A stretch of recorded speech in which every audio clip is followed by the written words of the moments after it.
Nous étions tantôt sur le Burundi, on évoquait la veille élection générale de demain, mercredi. Les Burundais sont aux urnes pour la présidentielle, les législatives et les municipales. Ambroise, vous aviez la parole. Oui, je vais donner l'exemple de l'Angola avec Savimbi et Dos Santos lors de la guerre de 25 ans qui s'est produite de 75 à tout ça. Alors, il y avait des soutiens, il y avait la richesse angolaise, le pétrole était là et chacun visait, il y a aussi l'or, chacun visait ce qui l'intéressait. Donc l'axe de l'Ouest, qui est patronné par les États-Unis, soutenait Savimbi et l'axe de l'Est, qui était Cuba et les autres, l'URSS et autres, soutenaient Dos Santos. Mais qui avait gagné la guerre?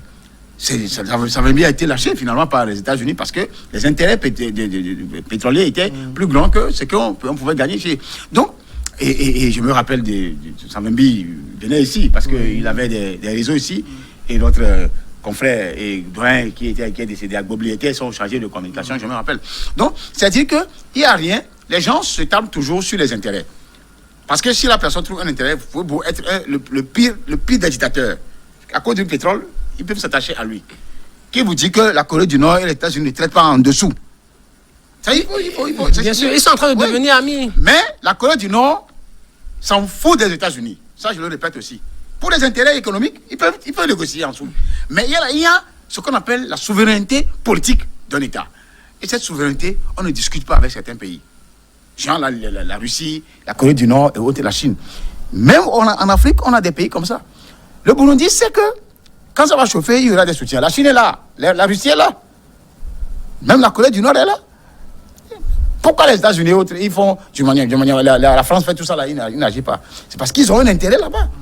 Donc, c'est dire que la chose est un peu plus simple à comprendre quand on prend le volet géopolitique, mais quand on rentre dans le fonctionnement réel de l'administration étatique, politique, dans ces genres de pays comme le Burundi, c'est l'avenir qui va nous dire si Nkurunziza a raison d'avoir donné le pouvoir à son dauphin ou il avait tort, comme ça s'est produit avec Dos Santos. De toute façon, le Burundi connaîtra l'alternance demain.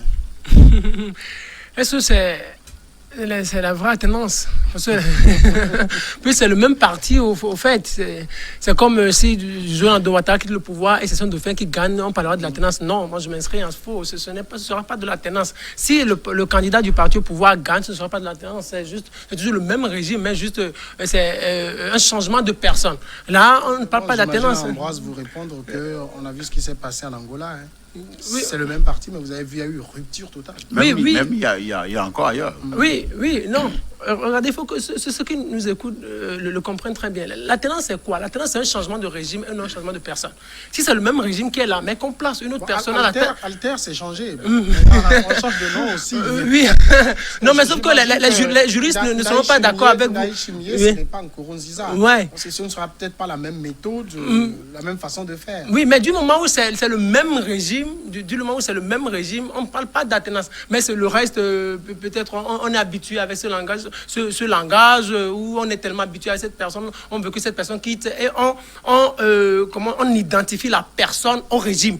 Et si la personne quitte, on croit que c'est le régime qui quitte, alors que ce n'est pas le régime fondamentalement. Donc, à Nkurunziza, si son parti gagne, si le candidat du parti au pouvoir gagne, il ne sera pas de la tendance, mais c'est juste un changement de personne. Même s'il arrive à redéfinir les règles du régime, les règles de jeu du régime, ce ne sera pas de la tendance. Ce qui se passe au Maroc, en Mauritanie aussi, le nouveau président, qui était le dauphin de Ould Abdelaziz, eh bien, il a fait rupture totale. Ould Abdelaziz voulait même garder le parti au pouvoir, qui, ironie du sort, s'appelle aussi Union pour la République. Oui. On lui a tout coupé. Il est revenu dans son village aujourd'hui. Oui, exactement, c'est ça en fait. Mais quand vous voyez la RDC, là, on peut parler d'alternance. C'est parce que c'est l'opposition qui est arrivée au pouvoir, le parti au pouvoir a perdu les élections, en tout cas officiellement, et l'opposition est arrivée au pouvoir. Là, on peut parler d'alternance. Mais que ce soit en Côte d'Ivoire, si cela advenait, au Burundi, si cela advenait également, ce ne sera pas de l'alternance, c'est juste un changement de personne, un changement de régime. Les juristes vous le diront. Même si la personne arrive à changer toutes les règles qui définissent le fonctionnement de ce régime, ce ne sera pas de l'alternance, c'est juste un changement de personne. Peut-être que la personne avait autre chose en tête et la personne veut peut-être s'adapter aux nouvelles réalités internationales, mais le fond de l'alternance, en réalité, n'y est pas. Oui, il fait allusion au jeu de chaises musicales qui se produit en Russie actuellement, avec Medvedev et Poutine. Mais il y a aussi des jeux lugubres que moi je n'aime pas. Ce qui s'est produit en RDC. Tshisekedi n'a pas gagné les élections. Moi je le dis, je le martèle. Mais il faut prendre le voleur mieux que le sorcier. Le sorcier était là. Si on choisit le voleur, on sait quand même qu'il y aura un brin de changement. Et à travers ce voleur, on peut déboucher sur la vraie alternance. Au-delà de tout, c'est toujours une alternance, même si c'est partiel. Le cas du Burundi, ça allait savoir, parce que ça peut déboucher à tout moment sur des situations que les gens inattendues. Hein. Oui. Malheureusement, Mnangagwa au Zimbabwe est pire que Robert Mugabe aujourd'hui, pour n'avoir même pas fait encore 3 ans ou 2 ans. Et Angola, le gars, il est bon. Et comment vous l'appelez? En Mauritanie, il y a une rupture à 100%. Ça dit qu'il y a le même parti. Oui, ça dit que ça veut dire qu'il y a un problème. Il y avait un problème au sein du parti. Oui. Le tout puissant était là, personne ne rognait. Quand il a été évincé, il y a une rupture à 360 degrés. Là, j'ai été étonné. Et là, c'est bien. Maintenant, au niveau du Burundi, il y aura un jeu. Il y aura plusieurs jeux qui vont jouer, peut-être en faveur de Nkurunziza dans les premières années, parce qu'ils sont de même âge, ils sont de même génération, pratiquement. Et le gars lui voue l'hégémonie pour l'avoir d'ailleurs choisi. Bizarrement, c'est la même chose qui se produit en Angola. Sauf que le monsieur était intellectuel, il a renversé la tendance. Donc, ça veut dire que le scénario de jeu de chaises musicales est possible, sauf que ça ne va pas durer. Souvent, les analystes n'aiment pas... Il va vouloir s'affirmer oui. S'il gagne, justement. Mais ça ne se fera pas tout de suite. C'est ce que je suis en train de dire. C'est les clivages politiques, la sortie présentielle à tout bout de champ de l'opposition qui va rebattre les cartes. Parce que ça peut créer une crise au sein du parti au pouvoir et le monsieur voudra laisser sa marque. C'est ce qui va faire renverser la tendance au niveau du parti au pouvoir et les choses vont chambouler. Et là, Nkurunziza ne peut plus revenir pour faire quoi que tu sais. C'est ce qui arrive aujourd'hui à Kabila aussi. Il y a des choses qui se produisent. Même ils ont dessiné un schéma, que ce soit au Sénat, que ce soit au Parlement, pour pouvoir retourner l'appareil. Mais je crains fort, avec, pour ne pas dire que je suis allé en RDC, avec une élection transparente qui s'organise sous l'égide de Tshisekedi, il n'est pas toujours évident que Kabila revienne au pouvoir. Parce que en tout cas, ce ne sont pas eux qui viendront voter. Parce qu'il y a des lois qui sont scélérates là-bas, mais c'est le peuple qui va voter au sens universel du terme. Et quand on vote au plan universel, ce ne sont pas les députés qui vont comme... ce n'est pas une élection à titre indirect. Là, les Kabila vont s'enfoncer de jour en jour. Et il aura regretté d'avoir permis cet accord qui s'est produit entre lui et lui. Donc, pour parler du cas du Burundi, pour moi, je sais que ça va marcher dans une première, deuxième, troisième année. Mais quand on va rentrer vers la fin mandat, au mieux même, ça peut passer pour un premier mandat. Mais c'est quand le deuxième mandat va arriver que Nkurunziza voudra. C'est aussi une piste, il ne l'a pas encore dit. Mais il va vouloir revenir. Il peut vouloir choisir revenir. C'est là, il y aura une scission au sein du parti, au sein de l'armée. C'est ça qui crée souvent la crise et ça capote au-delà de tout. Parce qu'il y a un fait qu'on oublie généralement parce que tout le monde crie qu'au Burundi, les élections sont truquées. Mais on oublie quelque chose. Au Burundi, il me semble que c'est les Hutus qui sont ultra majoritaires et Nkurunziza est Hutu. Il gagnera à tous les coups. Oui, il gagnera à tous les coups. Même si, là où la posture dans laquelle Nkurunziza s'est mis, même s'il gagne, on dira qu'il a fraudé. Parce que la manière dont il fait les actes de violence, même s'il gagne, peu importe ce qu'il aura comme résultat, même si c'est de la façon la plus transparente, on dira qu'il a fraudé. On dirait qu'il a fraudé. C'est-à-dire, lui, il n'est pas en bonne posture. Mais si c'est ce candidat qui gagne, on dira qu'il a fraudé. La meilleure des choses serait qu'il se retire peut-être et que son parti même se retire. Moi, là où je voulais même en venir, c'est quoi? Cette manière de redéfinir la carte politique électorale ou alternance en Afrique, moi, je la trouve beaucoup plus dangereuse. C'est-à-dire, les gens sont au pouvoir et ils ont peur de quitter. Et maintenant, avant de quitter, ils redéfinissent l'après-pouvoir. C'est vraiment dangereux. ce qu'il faudrait, ou je souhaiterais qu'on fasse, c'est qu'à la veille du départ, qu'on organise une rencontre, un dialogue avec la classe politique qui est là, et maintenant qu'on redéfinisse les jeux, on se dit, on se signe des choses. C'est-à-dire l'amnistie, on dit, après, ne me poursuivez pas. Et si vous me donnez cette garantie-là, je quitte le pouvoir et je vous laisse le pouvoir. C'est ce qu'il a fait quand même. Hein. Il y a eu dans la nouvelle constitution, le président est, j'allais dire, hors de toute atteinte de poursuite. Il ne peut pas être poursuivi. Il est guide suprême à vie. Il s'est donné en tout cas une très très bonne retraite. Oui, non, même ça c'est dangereux. La constitution c'est quoi? C'est juste un papier, mais on peut le modifier à tout moment. Si un nouveau président vient et que les manifestations abondent dans le pays pour demander une modification constitutionnelle, maintenant le président va être obligé de remodifier la constitution. Et on va revenir à la case départ. Alors, ce qui serait beaucoup plus intéressant, c'est que ceux-là qui sont au pouvoir, qui ne veulent pas partir, qu'ils essaient de négocier avec l'opposition. Et pour qu'on ne les poursuive pas. Et là, on sait qu'après, il n'y a plus de problème. Parce que quand vous faites ça, et celui qui vient au pouvoir, peut-être que vous lui avez fait un truc de par le passé et qui garde des dents contre vous. Du jour au lendemain, il va se retourner contre vous. Et Ambroise a dit quelque chose d'intéressant.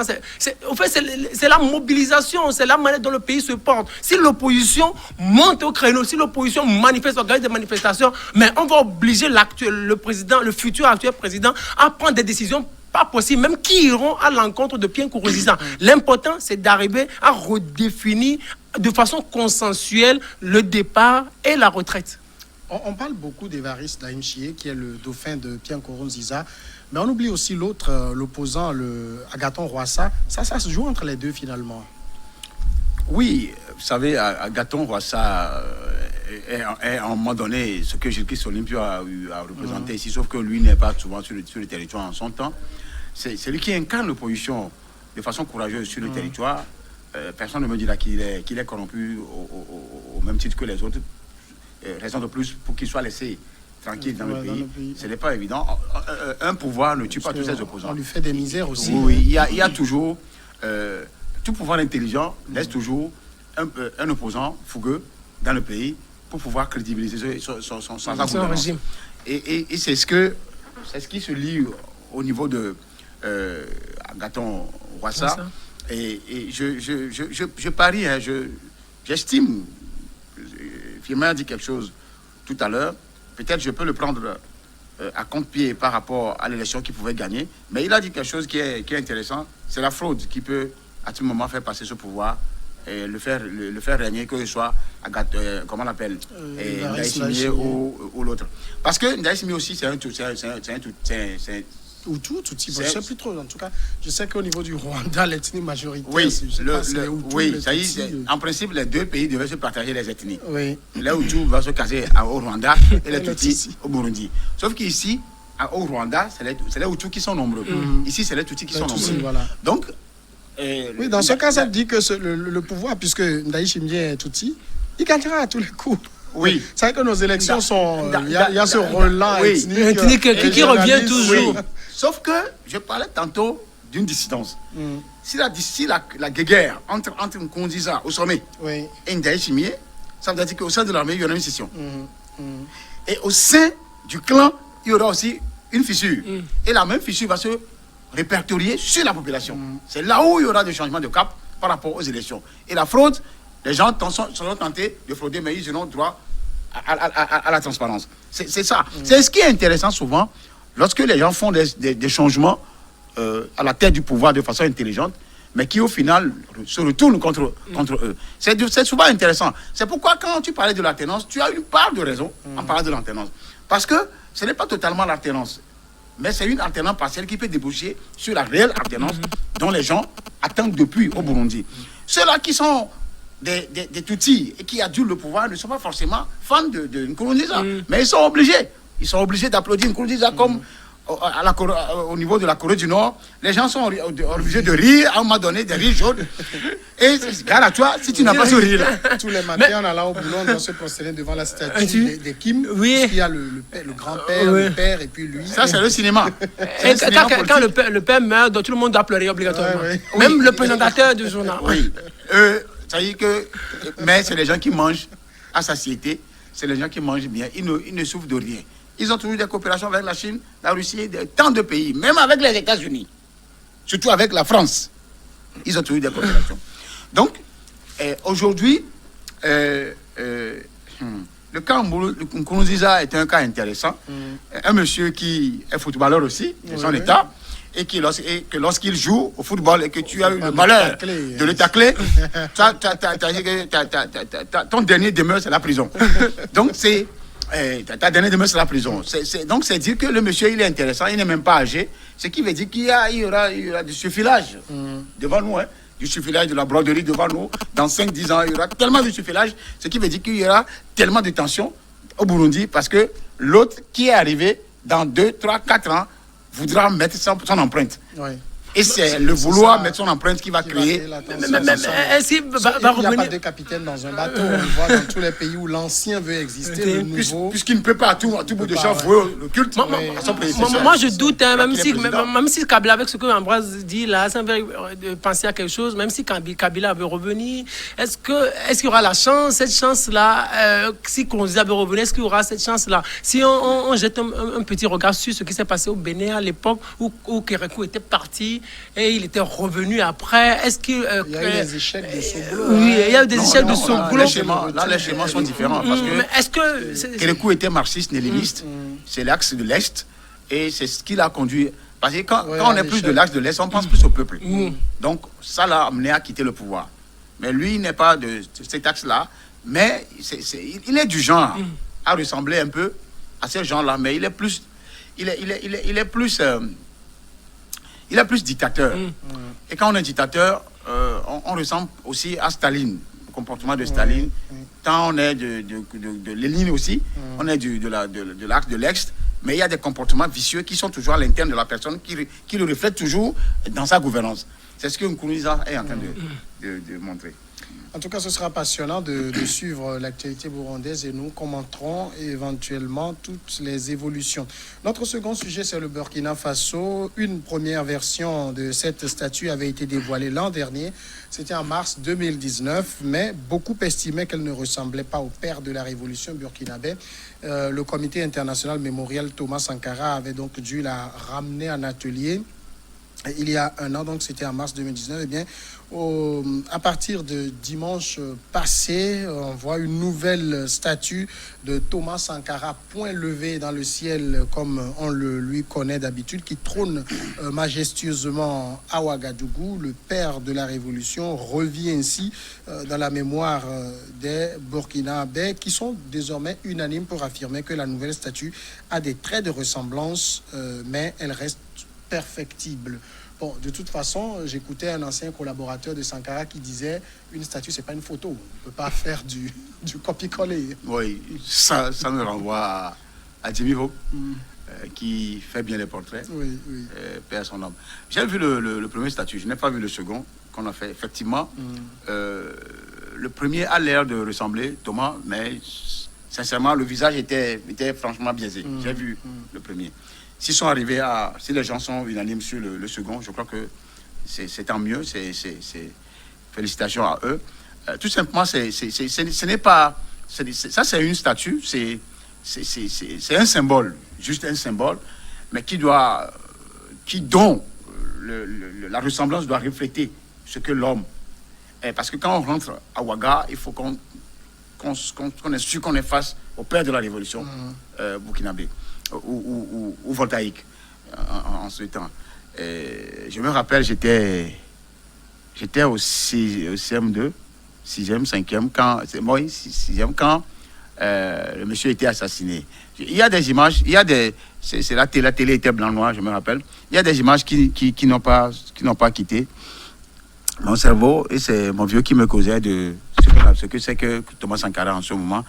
Le monsieur fait l'unanimité aujourd'hui. C'est vrai qu'entre-temps, il y avait il y avait un clan qui est minoritaire qui s'opposait toujours à ce que ce genre de choses soient faites, mais depuis 10 ans, une dizaine d'années, même Blaise Compaoré avait voulu laisser faire. Sauf que l'idéologie qu'il poursuivait et dont l'assassinat qui poursuivait l'homme ne lui avait pas permis de foncer, parce qu'il avait voulu habiller son image, laver l'affront à travers cela. Mais il n'est pas arrivé à le faire. C'est le gouvernement de transition qui a décidé cela, et Kaboré a poursuivi. Je crois que le monsieur est voué partout maintenant dans le monde. Hein. Quand vous allez en Amérique latine, il y a même des statues de Thomas Sankara qui sont ailleurs, comme le Che, et qui encore. Il y a le Mumba aussi. Ouais. Bon, Lénine, bon. Mais c'est-à-dire Thomas Sankara, je suivais une émission sur une chaîne, c'est au Nicaragua, ou je ne sais pas où c'est dans un pays d'Asie mineure aussi. Sankara, tout comme le nom de Che circule partout, Sankara aussi son nom circule partout. C'est pour retenir ceci. Quand vous êtes du vrai, c'est-à-dire vous venez du vrai, c'est-à-dire tout ce qui vous guide, c'est la vérité, la justice. Même après votre mort, vous êtes loué, vous êtes chanté. C'est ce qui arrive à Thomas Sankara. Il est mort, mais il n'est pas mort. Je suis désolé. Sankara a été assassiné comme Lumumba. Les deux, pratiquement du même âge. Oui. 33 ou 35 ou quelque chose comme ça. Et c'est dire que personne ne donne le nom de ceux-là qui sont les commanditaires qui l'ont assassiné. Il y a des noms, des chefs d'État, le nom des chefs d'État qui ont été cités, Fouet-Boigny et autres qui ont été cités. Combien de personnes appellent ce nom-là aujourd'hui? Moi, c'est des gens qui ont détruit l'Afrique. Moi, je le dis.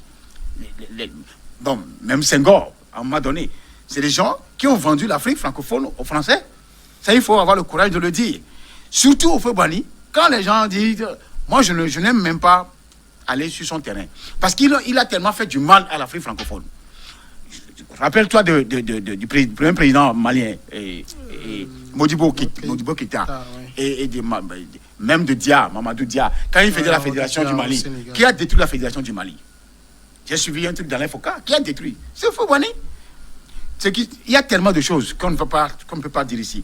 Donc c'est dire que il a fait ce qu'il a pu, lui. Mais au fond, l'autre, qu'on appelle aujourd'hui Thomas Sankara, son image est devenue immortelle. Oui, bien sûr. Alors, il faut faire du bien sur la terre avant de mourir. L'autre disait... ce que vous avez fait vous suivra. Ceux qui sont morts, les morts ne sont pas morts. Ils sont dans les eaux qui coulent, ils sont dans le vent qui souffle.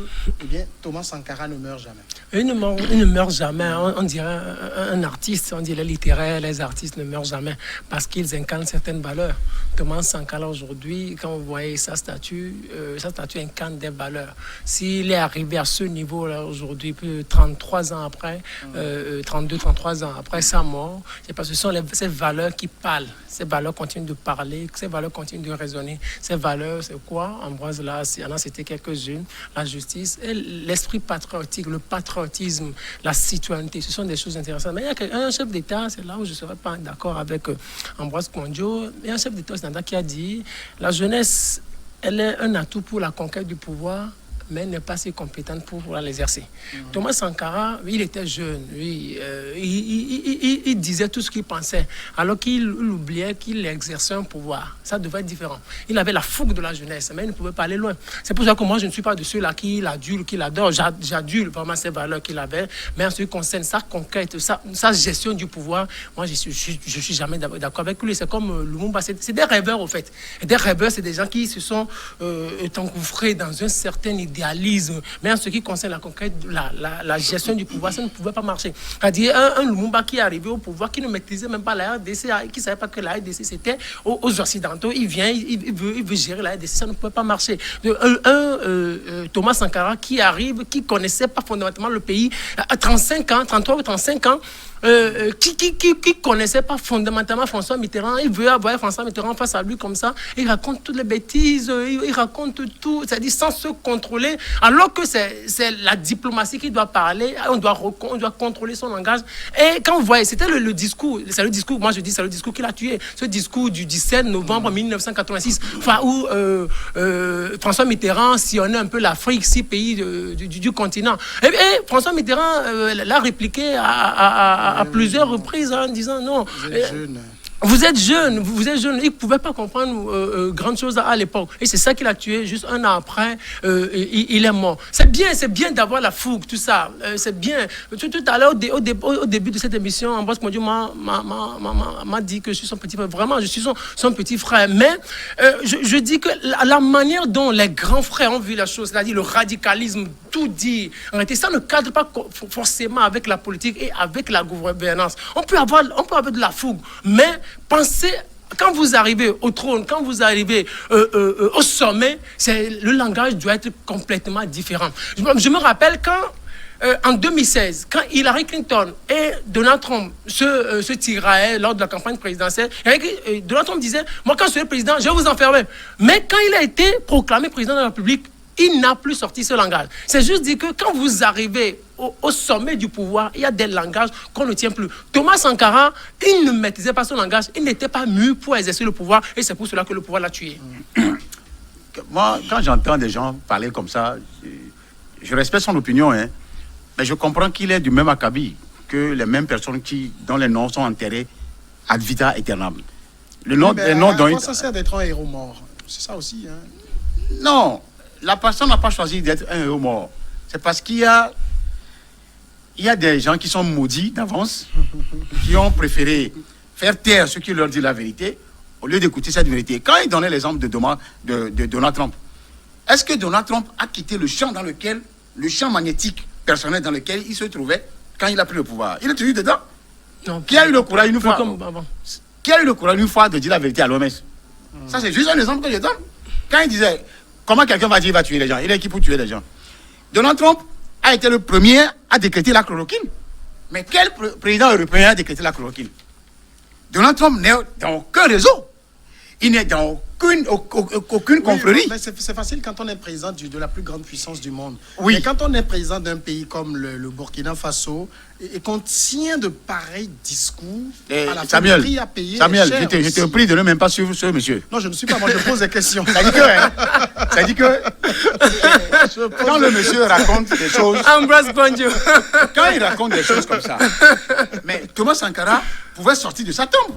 Non, parce que moi, je me rappelle, on faisait ce débat sur une plateforme il y a quelques jours. J'ai dit, mais quand on prend les gens comme Sylvanus Olympio, les gens comme Sankara, les gens comme Lumumba et tout, c'est bien que l'Afrique ait eu ces gens. Qu'est-ce que vous voulez que les gens fassent? Quel est le résultat? Quel est le résultat? Quand vous êtes mort, mais la personne est née comme ça. C'est sa manière de faire les choses. Vous voulez, avec l'hypocrisie, que tout le monde n'est pas hypocrite. Avec votre manière, on non, j'ai la parole. Est-ce que c'est une question d'hypocrisie ou bien de manière de faire? Laisse-moi faire le développement. C'est une question de tact aussi. Hein. Oui, je te comprends. Mais je dis, pourquoi les gens veulent que tout le monde soit comme eux?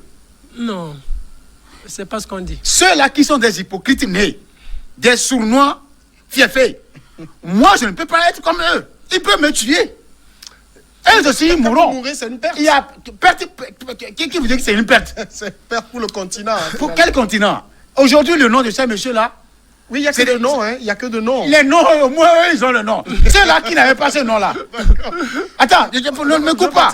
Ceux-là qui n'avaient pas ce nom-là. Les Ofobani, ceux dont il a cité. Les Mitterrand. Combien de personnes les citent par jour? D'accord. Partons à la pause et on revient après.